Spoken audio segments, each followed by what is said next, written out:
An opera cake is a French dessert noted for its delicate, intensely flavored layers.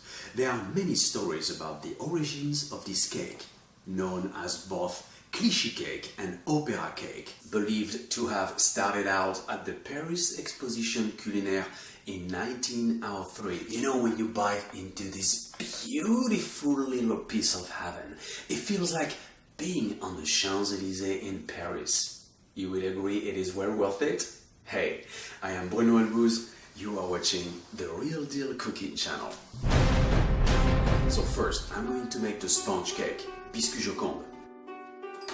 By the way, to make your own almond meal, just blend sliced almond until you get a fine flour. Then add powdered sugar and flour to combine and set aside. Next, beat egg whites with 1/3 of the sugar on high speed until stiffness is achieved, adding remaining sugar gradually. Then transfer meringue to a clean bowl and combine the powders with the eggs and beat on high speed for about 5 minutes. Then add the melted butter. Gently fold 1/3 of the meringue into the almond mixture and pour the whole thing into remaining meringue and mix until just combined. Do not overwork or it will deflate. You will need two 13 by 18 inch baking tray. Spread batter evenly and bake at 450 degrees Fahrenheit, 230 degrees Celsius for about 7 minutes. Remove from oven and let cool 10 minutes and cover with parchment. Flip and set aside. Melt chocolate for the chablon. Divide each cake sheet into two 9 by 12 inch rectangles. Coat the surface of the bottom sponge only with the melted chocolate. Cover immediately with parchment and flip over.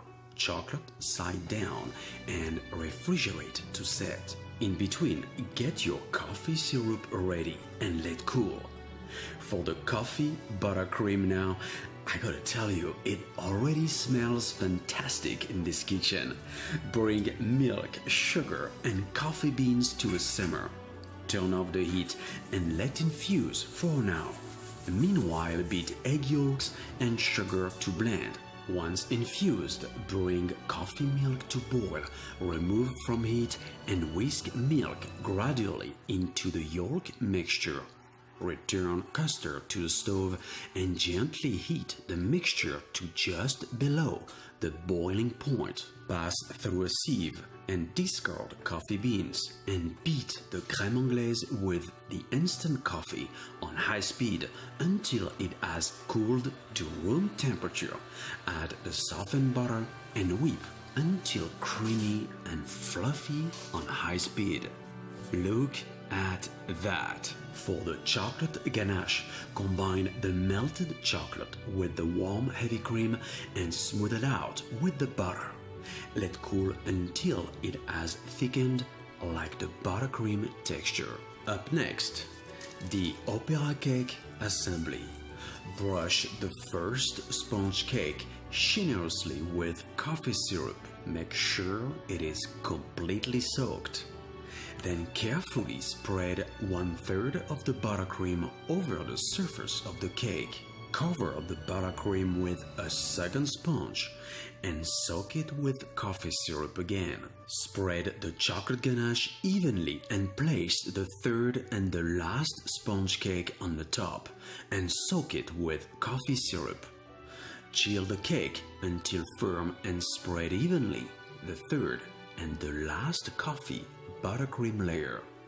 To even the cake perfectly, heat up a long offset spatula over a flame for a few seconds. Such a beautiful glossy finish. Refrigerate cake overnight. Get the opera chocolate glaze ready at 95 degrees Fahrenheit, 35 degrees Celsius, and spread the chocolate glaze over the cake from left to right in a slow but a regular motion. Tap the tray to remove any air bubbles and immediately even the surface of the cake with a large spatula, moving back and forth twice. This will remove excess chocolate glaze and it will create a super thin and barely firm top-notch finish. Guys, I hope you have enjoyed this beautiful cake episode. To get this complete recipe with instructions and measurements, check out my website www